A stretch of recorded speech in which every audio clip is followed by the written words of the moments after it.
Welcome to Uncomfortable Growth Uncut, where we celebrate those who defy fear, embrace growth, and live without regret.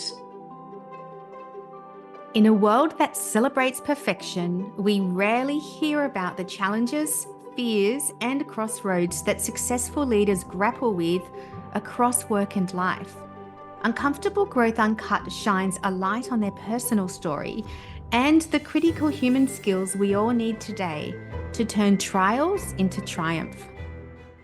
So welcome to Uncomfortable Growth Uncut. I'm here today with the lovely Sarla, and I just have to say she's one of the most incredible people. I've known her for the last 4 or 5 years or so through ADMA. And she's just got the most beautiful smile. So if you're actually listening to the podcast rather than watching the video, just imagine the most beautiful smile that reaches people's eyes and brings out just all positive goodwill. But Sarla is currently in a job as Director of Regulatory and Advocacy, as well as being a strategic advisor at ADMA. And also has an incredible career. So she's kindly come on to the Uncomfortable Growth Uncut podcast. Welcome, Sarla. Thank you, Rowena. Thank you for having me. And I don't know if I can follow up on that on that introduction. But it's so true. See, I'm looking at your smile right now and just going, see, it was absolutely true. So what is your uncomfortable growth story, Sarla, that you'd like to share? You know, I've been thinking about this since you've invited me onto this podcast, which thank you for doing so. And to be honest with you, you know, I've got a lot of the standard stories, you know, the loss of parents and a sibling, you know, the hard challenges, the kind of toxic work environments that, you know, you're trying to grow from. I've had all of those. But strangely enough, every time I thought about uncomfortable growth in the last couple of days, this story that my father used to tell me when I was a child came to mind. So bear with me and give me a minute. Okay. A man is in a garden and he sees the cocoon of a butterfly, and he can see that it's struggling to get out. And there's a little opening, but it just doesn't seem to be making a lot of progress. And then it kind of stops, and it doesn't look like it can go any further. So the man decides to pick it up, and with a pair of scissors, he cuts it to open it. And the butterfly comes out, but it's got a swollen body and it's got very flimsy wings. And the reason for that is because the butterfly has been created to go through the struggle of the cocoon, and in that struggle, push the fluid from its body out into its wings, so that by the time it actually does get out, it has the strength to fly and live the purpose for which it's been created, a beautiful butterfly. And my dad used to say to me that in life, we've got to understand, even when we're going through the struggles, that those struggles, if we approach them in the right way, will strengthen us and make us grow. And I kept coming back to that because I kept thinking that's uncomfortable and it's the way you're supposed to grow. So sometimes I think the challenges that we go through, if we can get our mindset okay and strong enough to do them, can actually help us grow. Oh, that's the most beautiful story. Your father was a very wise man. And I have this beautiful imagery actually in my head of the butterfly, and you know, it's that struggle that lets it basically spread its wings and find its next thing. So I think that's just such a beautiful metaphor. How do you think about that metaphor in your life, Sarla? So I think about some of the big milestones. So I've got some, you know, the big milestones that people have. So you know, I guess the loss of my parents are kind of big ones. My father passed away 1 month after I started a law degree, and my mum, after some quite illness, passed away just 1 month before I finished my law degree. So that was an unexpected kind of, it was a difficulty, and it was, you know, I've always been somebody that probably, it's not probably healthy. I might have very big psychology bills sometime in the future, but I compartmentalize. Yeah. But I think going through that and struggling in that kind of makes you understand that, death puts a value on time, right? Mm, And also at the end of the day, the time that you've got is very short. So mm, you've got to kind of turn up the best that you can as an individual and as a human for mm, those people who matter. mm, And I think that's been a real big impact for me, because I realized in those moments I was so blessed. I was so blessed mm, because I had the most amazing community of family and friends, and mm, they caught me without really letting me fall, and they kept on at mm, me. They probably pushed me to continue and do things I didn't want to do at that time. Finish mm, your law degree, just go to law college, even if do those things, just continue working, do the, and I threw myself into work and to kind of get an mm, identity, maybe. I don't know. That's just something that, just came to me right now. Maybe I decided mm, to find an identity in my job and my work, mm, which then I also learned a lesson about much later in life. But mm. again, I look back at the loss, and we had a very close family, probably too close. Like, I used to be embarrassed when my dad would be the father there at Mother's Day, right? And I know David and you with your girls, the relationship that you guys have too. But I know it, as a teenager or as a kid, you're like, oh my gosh, why do you have to turn up? Like, no one else's parents are here. Why? Like, but I realized in losing them that, wow, I'm so lucky, because I had this amazing relationship Yeah, and this connection for a short amount of time that some people don't get in many, many more years and much more of yeah, a lifetime.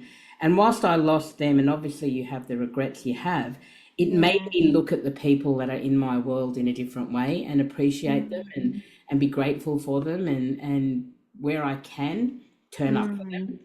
Yeah. Um, There's so because many, I was just going to say, there's just so many important elements to what you've been saying. So if it's okay, I wouldn't mind just diving in a little sure, no, absolutely. to some of the aspects. So time, right? Because Hmm. time, and maybe it's something to, as you get older, you realize that time isn't just stretching on indefinitely, but No. time is such an important thing to be aware of. And often it can be when you do have something taken away in a short time versus what other people have, that it does have that impact with reframing how you see things. Yeah, it does. And it's funny, while you were speaking, I was thinking, actually, even before all that, I've always been that person that does my best work when I have that deadline, right? So Yeah. in a, strange way, whether it's was school or uni or work, even if I give myself a lot of extra time, when the pressure is on and I know that there's a deadline, I it kind of brings out the best work that I need, right? And Yeah. maybe in life, when you start to do that, it kind of makes you want to be the best version of yourself that you can be. Yeah. So maybe time kind of, that pressure and that understanding that it's actually a gift. Yeah. I'm very strong about understanding that we're not entitled to as much as we may sometimes think we are. Yeah. Whether that's Mhm. roles or egos or what we get, we're not entitled to Mm, it. mm, I don't know if you, sorry, I kind of lived through a lot of quotes and stories and stuff, but I don't know if mm. you've ever watched the TV show The West Wing. I did watch one series a really long time ago. Okay, so there was a president in that, and he was allowed to give people on death row a pardon, and there was one person that he just couldn't work out whether he should give it to, and he went back and forth and did all of that, Mm, and then he was too late, right? And a week later, he held a function at the White House for the families and the people who had been given the pardon, and he went up to somebody, and somebody, sorry, said to him, how do I thank you? And he basically said, take your life in your own hands and make sure that none that were left behind are more deserving. And for Mm, some reason, when I heard that and watched it years ago, I thought to myself, whether it's my work, whether it's my life, mm, whether it's what I have, I got to live it and appreciate it in a way that people who don't mm, have it or didn't get it or didn't have that opportunity are mm, actually more deserving of you. And I mm. think that in that way, again, it kind of brings that authenticity and that we've got a responsibility to not be entitled, to not think that we're Mm. just owed stuff. You know? Yeah, yeah. And to be grateful. I Yeah, love the way you framed what is a like a really, really difficult time when you lose both your parents. And I've actually never experienced that because both my parents are still alive. amazing. You know, my mom is 81 and my dad is 82. Wow, that's But so to cool. it is, and I've been so blessed with that. But to actually have something which is such a big anchor, and like you were saying, you were really close to your family and your parents, to have that anchor taken away and to be able to appreciate though the value of it and just be grateful for the quality of that relationship, the depth, the love, the memories, the stories that you've been telling is actually that takes great maturity and it takes such strength of mindset as well. So I just want to Don't acknowledge. get me wrong, I think a lot of that strength of mindset came because I did have people that stepped up to the plate.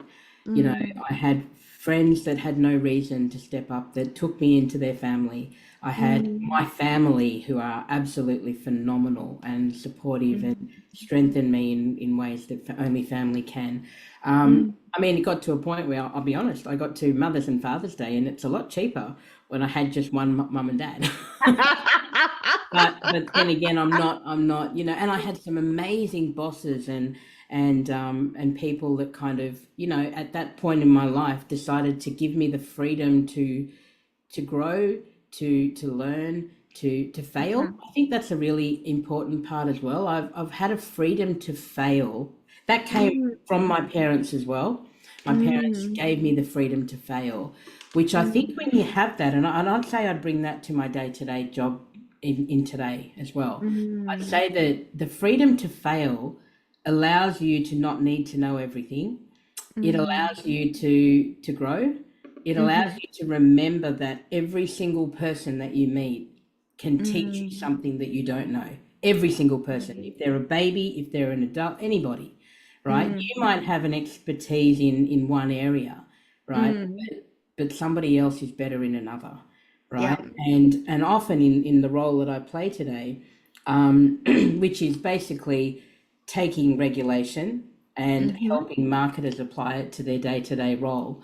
And on the other side, helping the government kind of understand, hey, you're developing law, and it's not necessarily going to achieve what you want or be able to be operationalized, and kind Mm, of being that voice. And then I feel taking that learning, I have a strength, and I've got some amazing teachers around me. Okay, mm, um, you know, people who I look to in my day-to-day job, like who have the legal brains, that are just phenomenal, and the top of the game, who are still mhm, to learn.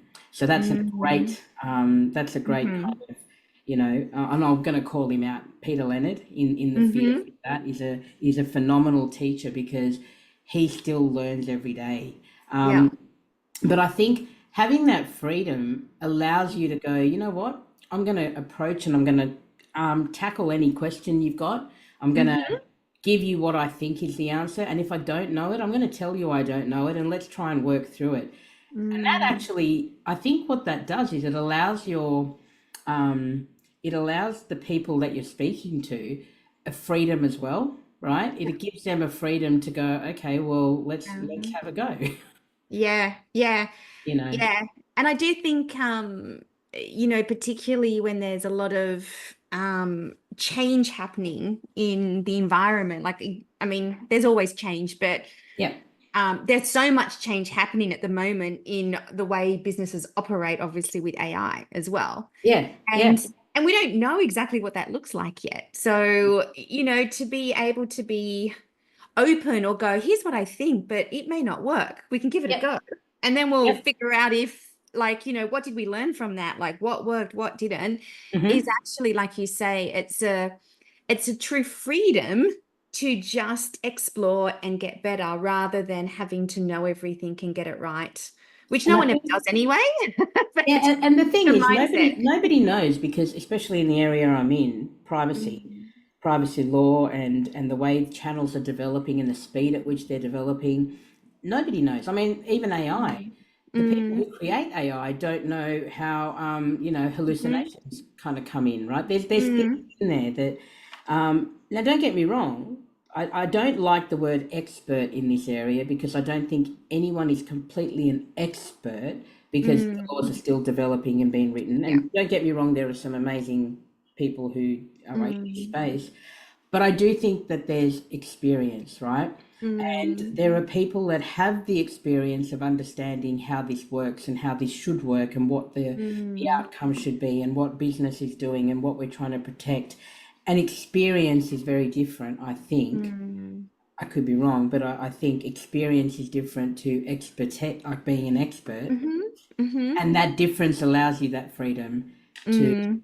enter a conversation at the level of the people that you're speaking with, because you don't need to be above them, right? Mhm, The thing is, mhm. I might know stuff about privacy, but they're going to know about the marketing techniques and the technologies and Mhm, the way it works on a day to day 100 times more than I'm going to know it, right? mhm, So together we might actually get something that's useful that could mhm. be used in either way, helping others in the industry or helping the Yeah, government understand things, yeah. you It know. really is the true definition of collaboration, isn't it? Where you can bring people together with different knowledge, different experience, different insights, and actually problem solve to be able to get to a better place. I mean, you're collaborating and co-creating Yeah, to create, something that's better. It's probably not perfect because nothing ever is, but something that's better, and that's how people move on. I love that you said freedom to fail, and I'm interested in how that manifested in your childhood because, to be honest, it's often a term used in businesses and corporations, right? oh, Oh, okay. yes, we need to fail forward. We need to do this, but No. it's it's rarely executed with the intent of the words, right? So sometimes I think we all kind of know you need to be able to fail and get things wrong, but then everyone's focused on delivery and did we get it right and did we hit the number and all that sort of stuff. So, but I see with I you, don't Sarla. agree in the freedom to fail for that. I Mm, think so. I'll say it in a couple of ways. I'll say my childhood and mm, I'll say how it's kind of evolved to my mm, work. I think in my childhood, it wasn't a freedom to, it wasn't that, you don't have to get the right marks or whatever, I mm, mean, I come from a Sri Lankan background and often from, Southeast Asia, the marks are the pinnacle, right? That mm, wasn't the case in my family. It was about effort, right? You can mm, fail if you've put in the effort. You can mm, fail if you've done the best that you can do. You can't say that you failed it. I remember I failed a subject at uni and then I did mm, it. I took it a second time and I didn't go to class, right? And Dad said, "Why were you not at class?" And I went, "Oh, I've done that subject." And he goes, "You failed that subject. mm, Understand you failed it. That doesn't allow you to not turn up, right? You mm, haven't put in, you're not even putting in the effort." So I mm, think when I mm. say that, it was sort of learning, and don't get me wrong, I wasn't a studious child at all, right? I mean, I would squeeze in study. My dad actually would used to get my timetable and say, "Okay, cool, let's put all the stuff you want to do, your karate, your cycling, all of the stuff you want to do. Now let's put in what subjects you have and your home and away and your neighbour, all that stuff, put it all in. And now let's put in your study." And I'd be like, "Oh, there's no time." And he goes, "Okay, something has to be dropped out. Okay, you choose what it is." And I'm like, "Oh my gosh, okay." Uh, so it was about putting in the effort and Yeah, showing up.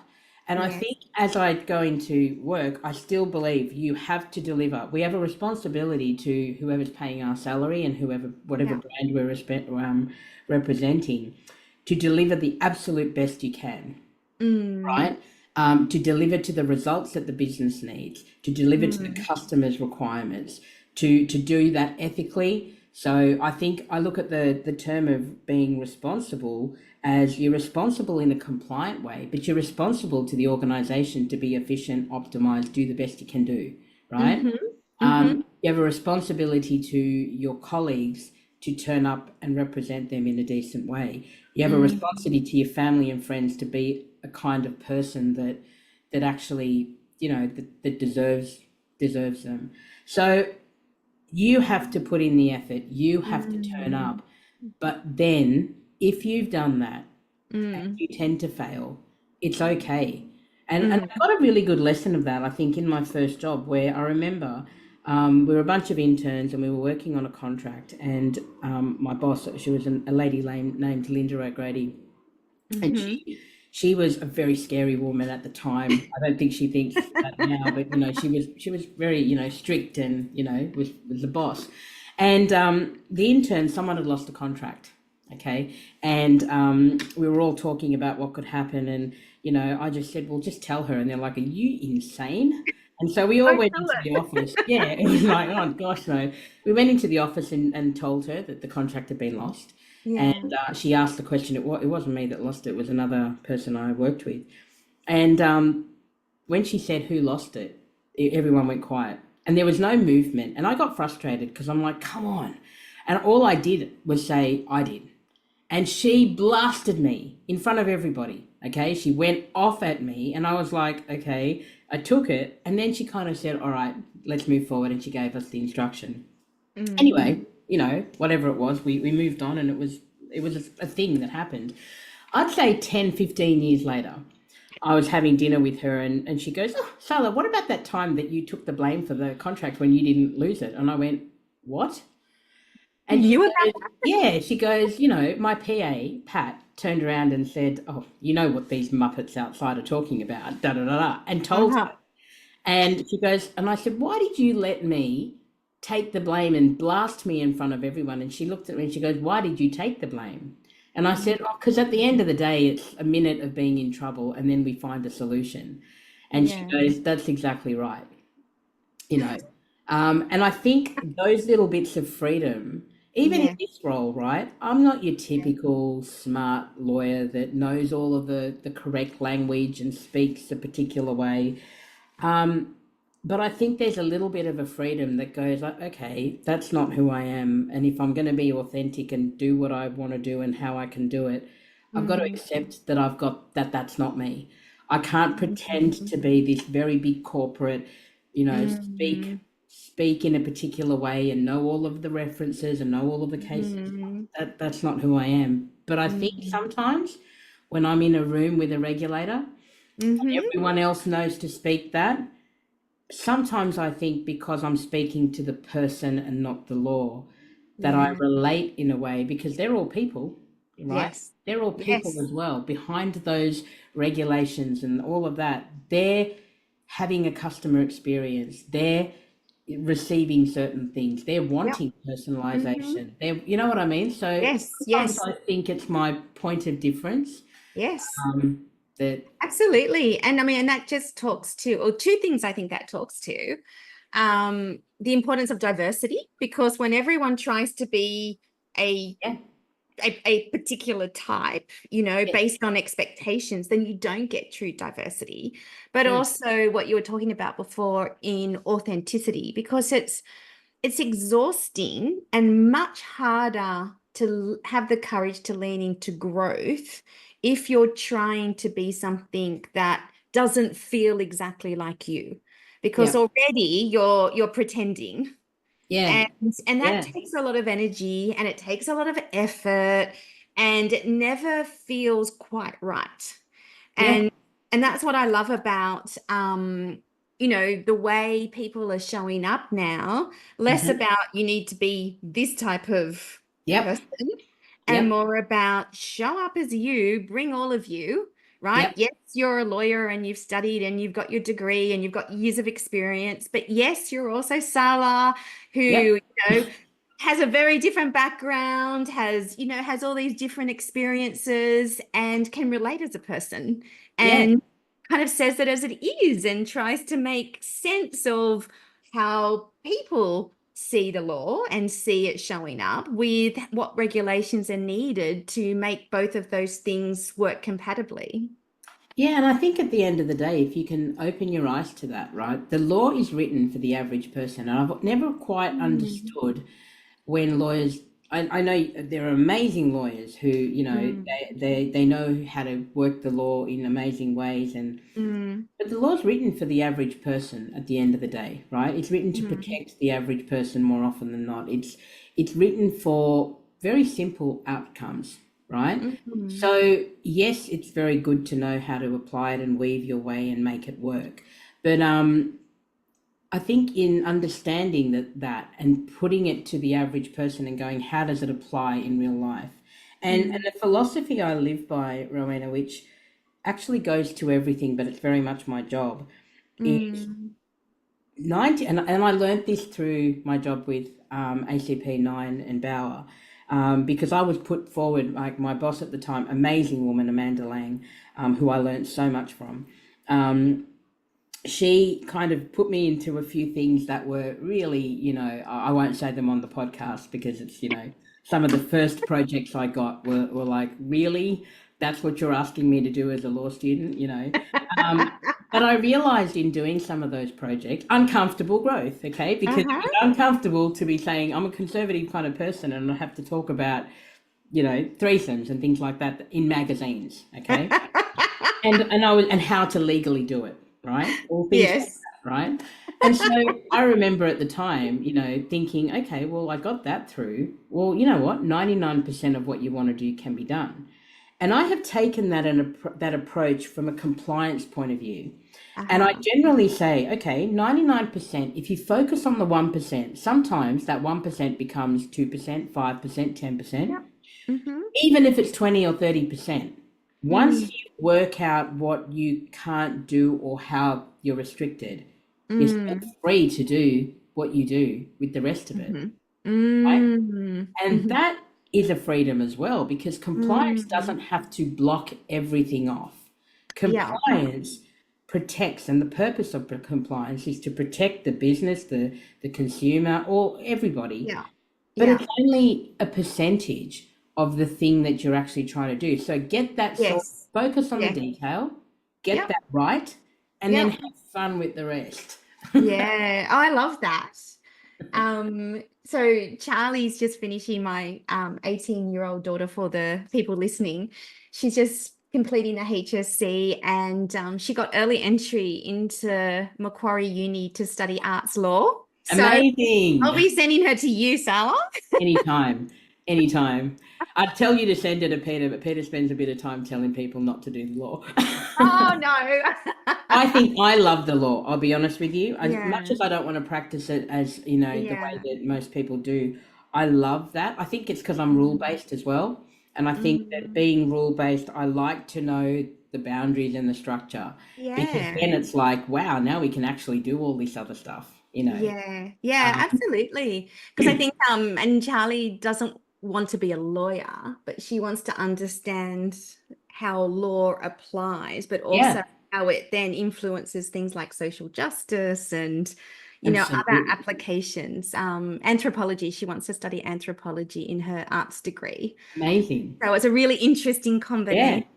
Some of Um, my best friends and my niece actually took that kind uh-huh, of line of work with social impact and wanting uh-huh, to kind of change the world. Actually, I think having that heart to really want to do good for people is uh-huh, amazing, and wanting to have an impact in social justice, and I think that's amazing. I don't think that was the character that I kind of have for my business work. I don't think, uh-huh. I kind of like, again, the freedom in dealing. I remember I was interested in criminal law, and then I watched Uh-huh. Primal Fear and went, no thanks. I loved family law, and I won a mock case and looked over and went, even when you win, you don't win because the family's been split up. And I Mm, kind of loved the concept of contracts and business, because I thought the mm, most that you kind of lose in business is money, or mm-hmm, a bit of reputation, but sometimes that's deserved. Ego mm-hmm. egos so what?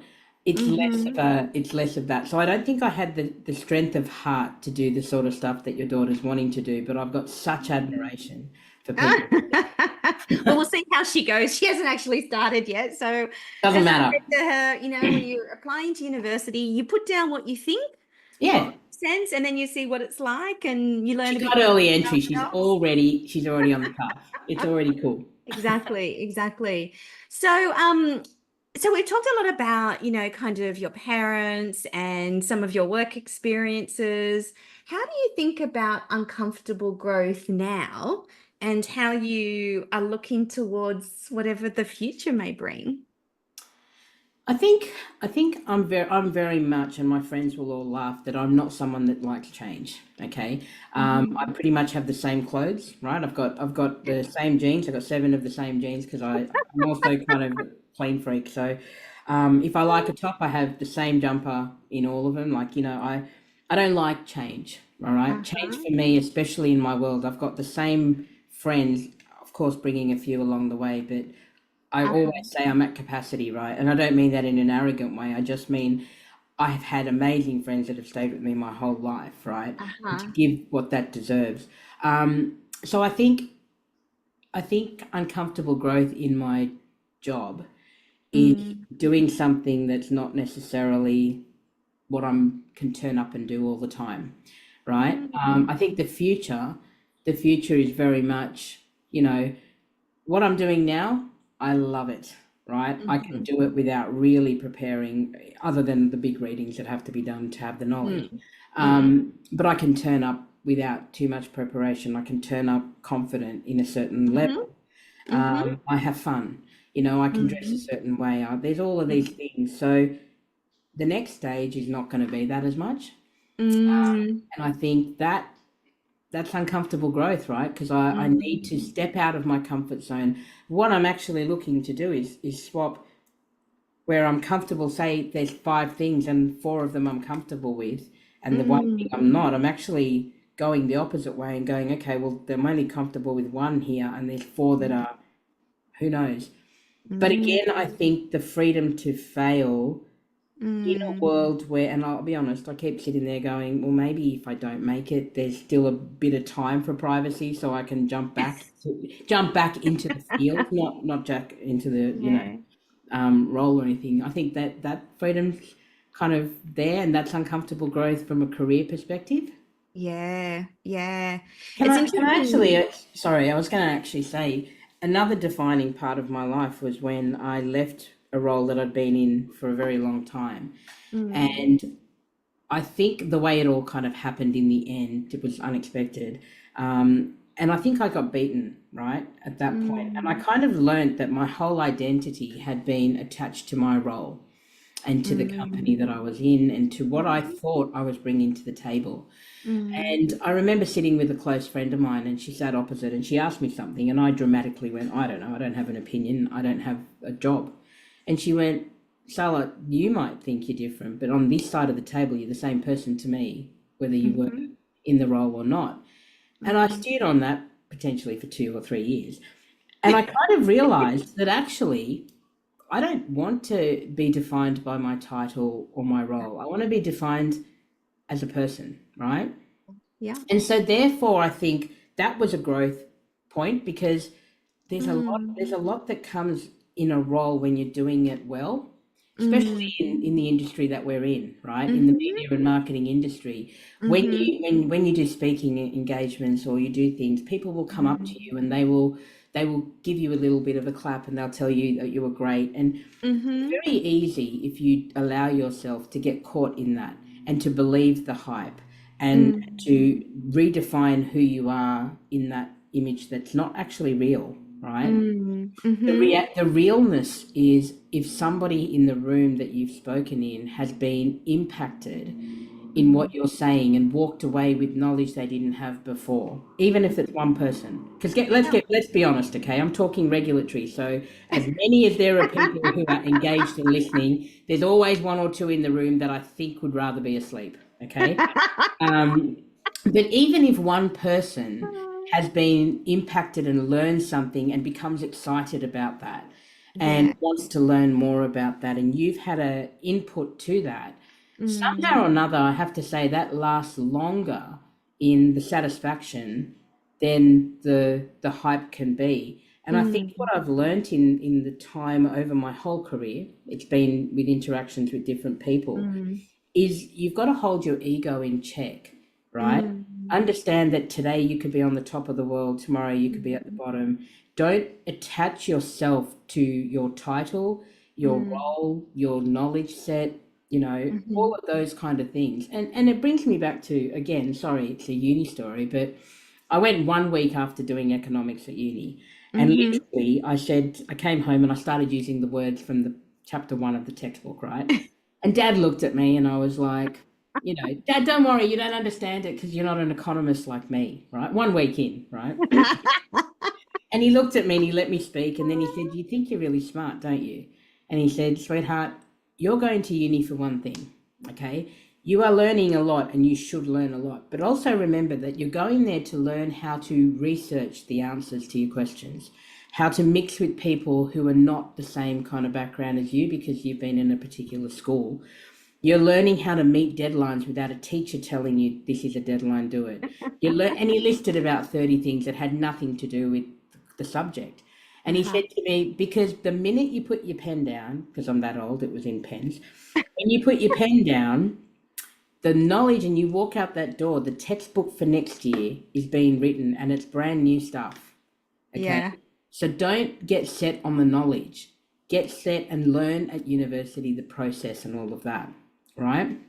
And so I think those kind of put together with my career and understanding that those highs are not real. Uh-huh. Mhm. Those highs, I mean, like I say, when people go, how'd you go? I'm like, well, people were kind, but what are they going to come up and go, gosh, that was such a waste of an hour? They're not going to say that, right? So don't hold too much regard to that. Because Yeah. the other thing is the weakness that people have is in their ego, Yeah. That is right? so So, true. sorry. That is just so true. And I can absolutely relate to what you're saying because when I left corporate, which was about 8, 9 years ago, and David and I just decided to, oh, maybe we can do our own thing. Maybe we can do some consulting and training. And it was really interesting because whereas before people invite you to lots of things because you were in a role with a title, Sorry. suddenly there you don't get invited to anything, right? Like Yeah. suddenly it's like, oh, hold on, are you on the client side? And you're like, no. So that for me just was such an insight into exactly what you were saying, that it was about the job title, not Mm, about me. And if you think that it is you yeah. rather than the title, then suddenly there can be a massive disconnect. And Yeah. I actually say that to people because, a lot of people will ask me, oh, it sounds great to be a consultant and to have freedom and flexibility and do all these interesting stuff. And I'm like, yeah, but let me talk about the things that maybe Yeah. you aren't aware of. Yeah. Like here are the hard things, and that would be one of the things that it can be quite confronting for people, Yeah, it is. if they haven't experienced that before. So And I I think the think that first is, time you experience is the hardest, right? Because the yeah. first time you kind of get this vision of yourself and you go, but I had all the respect and I had all this and I had all Yeah. of that. And now who am I? And the funny thing is, Mhm. people aren't putting that much thought into it, first of all. No, they're not. Um, they're not thinking about it. And if you've lived and treated them a certain way, they're not going to treat you any different without the Hmm. title. I've learnt Hmm. that too.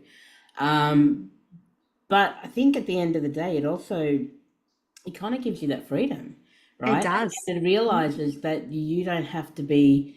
I think it also allows you to change the role that you're doing, right? Because if Mm-hmm. you are the role and not the person, and you Mm-hmm. can't always bring your authentic self to the role. Now, don't get me wrong, in certain roles, you need to take on, leadership and there's qualities you need, but that's Mm-hmm. not the title. That's when you are taking on the responsibility, Mm-hmm. you Yeah. know. And I do absolutely agree with you that, when you always treat people with respect, then there'll always be that respect, regardless of the Yeah, title. I just found that suddenly they're like, oh, no, no, no, you're a supplier or a, yeah. you need to pay now. And I'm like, Yeah, oh, exactly. And you're sitting there going, okay, all right, so I'm no longer worthy of the entitlements that come with it, which is why, uh-huh. again, I think that entitlement, right? You're Yeah. not entitled to the things you get. If you're in Yeah. a particular role and you get a lot of free things and whatever, Mm-hmm. invited to things, that's actually something that you're gifted, right? Yes. Yes. Like appreciate it. Don't Yeah. expect it because if you expect it, it's going to be a harder fall. Because, Yeah, it is. And I do think when just focus on your own, like persona, your own identity, which is not just linked to something external, which you have no control over, yeah, right? With all the restructures and redundancies, etc., then it gives you that freedom to reinvent at any time. yeah. And that's also a big part of uncomfortable growth. It's like, are you ready to do something else, to evolve, to try different things? Like you were describing, if there's four things I'm really comfortable with and one thing I'm not, I'm going to switch it up. I'm ready to grow again. And yes, it's going to be uncomfortable, Mm, but it's also exciting and exhilarating. And that freedom, I think, is such a joy yeah, when you can go on that whole new journey. You don't have to be stuck in the same place yeah, because no one has the choice but you. And it's exactly. And ultimately a choice. and I think it's what if you are, and look, I'm not someone who's moved a heck of a lot into new environments, but I think if you are moving into a new environment in a job or a role, Mm, it's what you're looking for in that role. If you are mm, going looking for, authority and looking for, a lift up in your ego, or you're looking for something, mm, right? That makes that thing harder to actually get. But if you're actually saying, I just want the environment to be comfortable, I want to have mm, respect in there. I want people who are love what they're doing, passion, the mm, drive, the motivation. I want mm, kindness. I want authenticity. If you want those things, then mm, the other stuff you can actually work for to obtain over time. Because mm, again, you're not entitled to it. You've mm, worked for it, you've earned it, mm-hmm. and along You the way, put the effort in. yeah, you've put the effort in. You've not just turned up and gone, I'm going into a new role because I want to be this level of Yeah. um, authority, or I want that title because if I have that title, and don't get me wrong, there are people that live very much far more successful lives than me because that they've got that focus. Uh-huh. But it also defines what you think is successful, right? Yeah, it does. And It and at the does. end of the day, I spend majority of my life is at work, which is not a great thing because, as I mentioned, that work-life balance Mm, needs to come in, and I don't have it. Um, mm, but if you are spending the majority of your life at work, you're formulating who you are day mm, by day in that environment, and it has to be an mm, environment where your values can be maintained, where your mhm, authentic self can be accepted, because then you can actually focus on the actual job, and you mm, give yourself a chance to actually do the thing that you are hopefully going to be able to do to deliver mm, for mm, whoever's paying your salary and whoever's trusted in you to do that role. mm. One of the things I've learned a lot over the last few years is thinking about growth as playing with possibilities.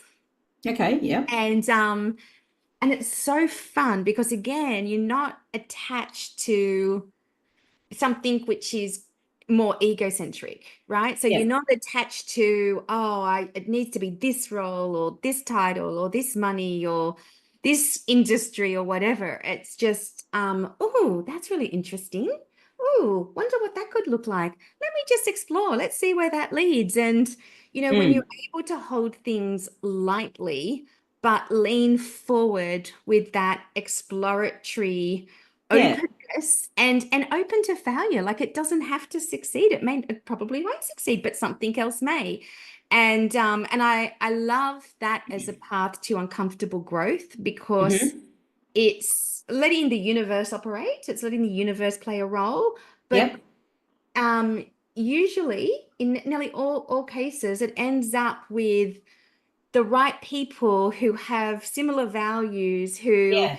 have similar beliefs playing a part, which you could never have defined. So, No. Yeah. like you could never have actually said that's the path that it needs to be. I agree with that. The thing that I would add though is sometimes because of the world we live in, the Mm, title is required in order to be able to have the right conversations and to be able to mm, represent the brand. So it's no disrespect to the title. You mm, might need that, and obviously financially people need those things as well because you mm, set a lifestyle that you again are willing to work for, mm, not just get. But the title might be required for the role that you're playing and what you need to deliver, but it can't be too attached to who you are as a identity. person. Hmm. And I like what you were saying about, that freedom to kind of explore and to Mm, fall. And it kind of makes me think about the fact that, in order to grow, you shouldn't look at where you fall, right? Because mhm, where you mhm, fall is never going to change. That's always going to be a bit embarrassing. It's going to be, mhm, hit your heart. It's going to do a lot of things where you fall. Um, mm, you should actually look at where you slipped, okay? Because mm, where you slipped is where you have the power to make it kind of not happen again. And mm, so that might be a metaphor, but it's sort of like if you approach something and you fail in it or mm, you fall, mm, looking at what you're experiencing in that moment and looking at that mm. that's always going to be the same. But how Yeah. you got there is the thing that you can Yes. actually fix.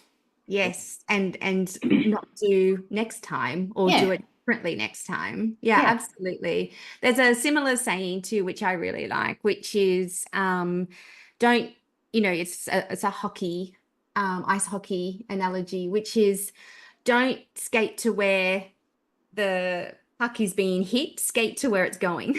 Oh yeah, yeah. Amazing, Yeah, so it's amazing. very similar. It's like see where it's going and move there. And the thing is, right, I think it's maybe in the detail. Sometimes detail really, I've found detail makes people quite afraid, right? People sometimes think that detail becomes complex. The Mm, truth of the matter is that if you've looked at that slip or you look at the detail, mm, having that knowledge to an in-depth amount, if you're doing the right thing, allows you to simplify it. mm, It's usually when people are trying to skate on the limited amount of knowledge mm, that they mhm, have to learn and train their mind for the next meeting or train their mind for the mm, next thing, rather mhm, than spend time in the detail, learn it, mm. understand it, and then bring it up and simplify it. Yeah. Yep. And I think that is a really important skill set for work. Whatever Yeah. you're doing, get into the detail of it and learn it. Yeah. Really learn it so that you can make it easy in the day to day or in how Yeah. you're explaining it. Yeah. And yeah, exactly. For other people who are not necessarily in that same field, which Mm, again is part of collaboration, right? Like yeah, you need to be able to translate your deep, deep, deep, deep knowledge in your field of expertise to others so they can understand how to contribute yep, their own. exactly. Yeah. Oh, such a great conversation. Well, I've got some quick fire questions for us just to Okay. finish off this episode. So the first one, Sarla, is what are three things you've learnt about yourself in recent years? I think the identity and my role is not necessarily attached. I think I've Mhm. learned that over the last, from my previous job consulting and then this role. I think I've learned it more and more. Um, I think I've learnt the importance, and I've learnt it throughout my life, but I've really understood it more recently. It's the Mm, importance of staying true to who you are. And mm, in order to do that, you have to be comfortable with having developed your character in private and being able to stand by that character. And I Mm, think that's important for the decisions that you make in your mm, role, right? mm, I think it's just important in general. So I mm, think that's important. It's harder when you're younger, I think, to be mm, open about things that you stand for and what you believe in. It's harder. mm, When you get older, mm, you realize that actually, you know what? People don't necessarily judge you and your thoughts and your beliefs so long as you're a mm, decent human, right? mm, Um, mhm, the third thing I think I've learned is, no matter what level, no matter what level of job you're in, you have a leadership role, right? mm, You take a leadership role for the task and the role that you're playing. You lead that, whether you are a green new person coming in, you're leading the way because there are things that you know that because you are new to a role that you bring a perspective that you should lead the way in opening your older, more experienced leaders with. mm, At the same mm, time, no matter what level, you should be leading and representing. So I think that's something I've kind of learned that, I didn't for a period of time in my role, was me doing all of it. I didn't have a mm, team as such, right? And then I mhm, did. I then got a lovely gentleman that kind of joined the team, very experienced, far more smarter than me. And you learn to kind of look after your team.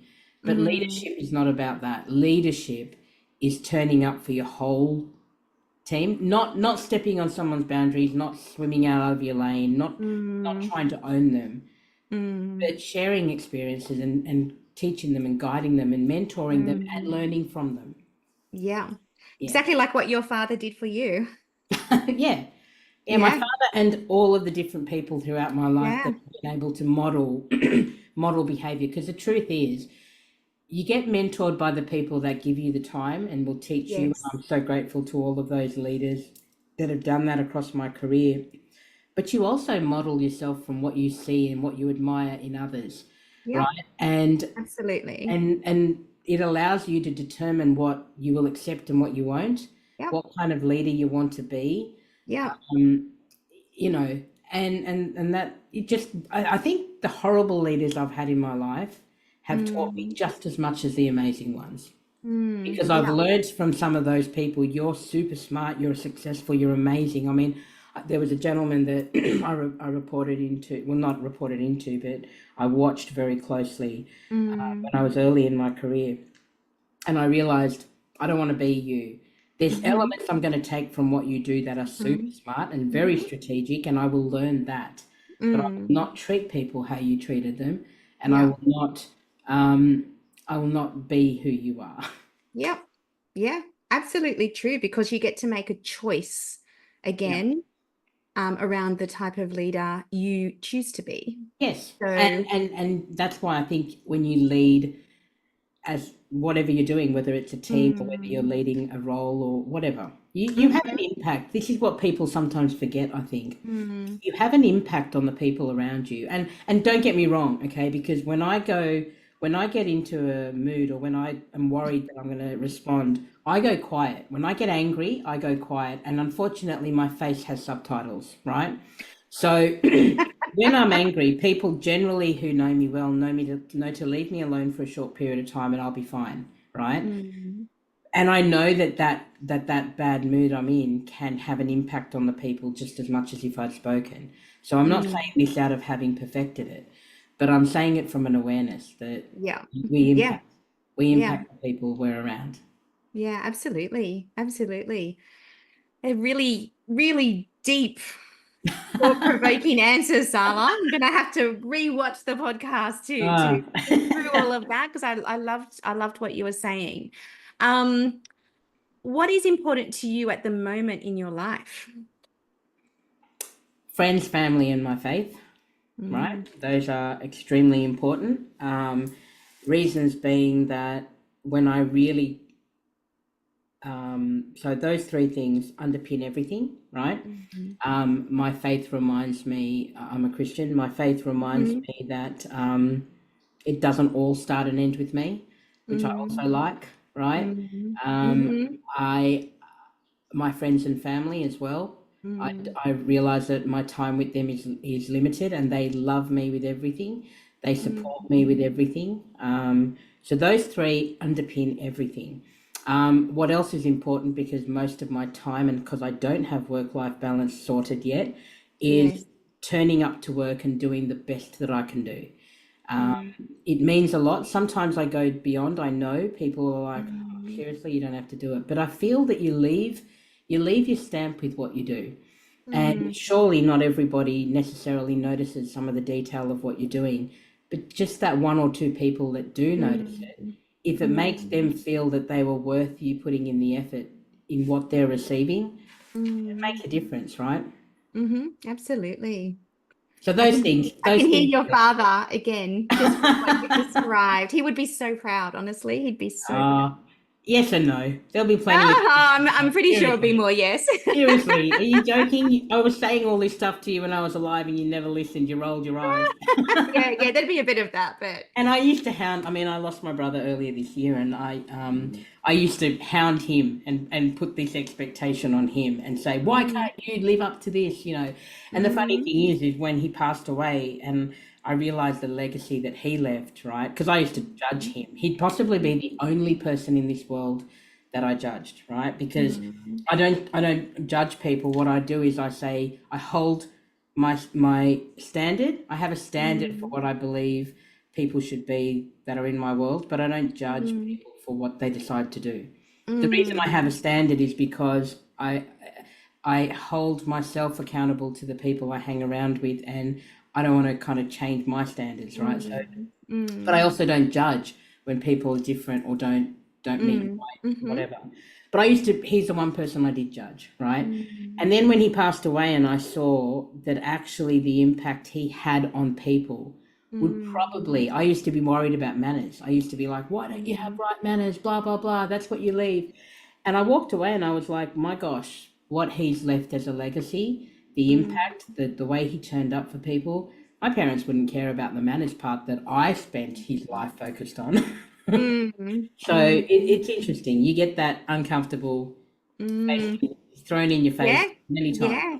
And so much of how we grow comes from reflection, right?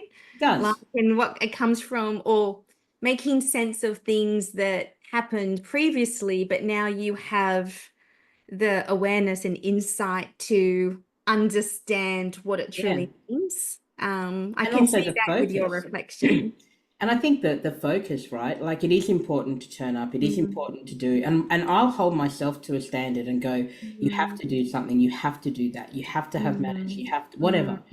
But mm, what I'm learning more and more, especially with his passing, and sadly, he won't mm, ever have heard me say it, but I've learned that sometimes that standard that I must and will hold to myself, I mm, shouldn't push onto somebody else, right? mm, I can hope that people, and I do happen to be just blessed with a world where mm, the people in my world all have a higher standard, right, than mm, me.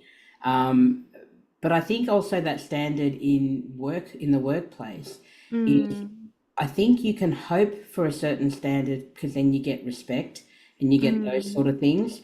But you should never, ever, ever judge. mm. There's a difference, Yeah. you know. Wow. Well, what an amazing session. What an amazing podcast. Sarla's still smiling, but again, for those who can't see the video, the most beautiful smile. And this Thank has you. been just an amazing podcast. Thank you so much for coming on Uncomfortable Growth Uncut. Thank you for having me. It's been amazing. Really, thank you. If you are inspired but thinking, I can't do that, then you are so wrong. Anyone can learn the art of uncomfortable growth with the help of my flagship program, Uncomfortable Growth, Own Your Reinvention. In this, you will learn to navigate your own internal contradictions to finally unlock the courage and commitment to live a deeply meaningful life by design and on your terms. Uncomfortable growth is about the struggle and joy in discovering who you are, what you truly want, and how to make it happen. If this is something you are ready for, then find out more at www.uncomfortablegrowth.com. www.rowenamillward.com. What have you got to lose, or more importantly, gain?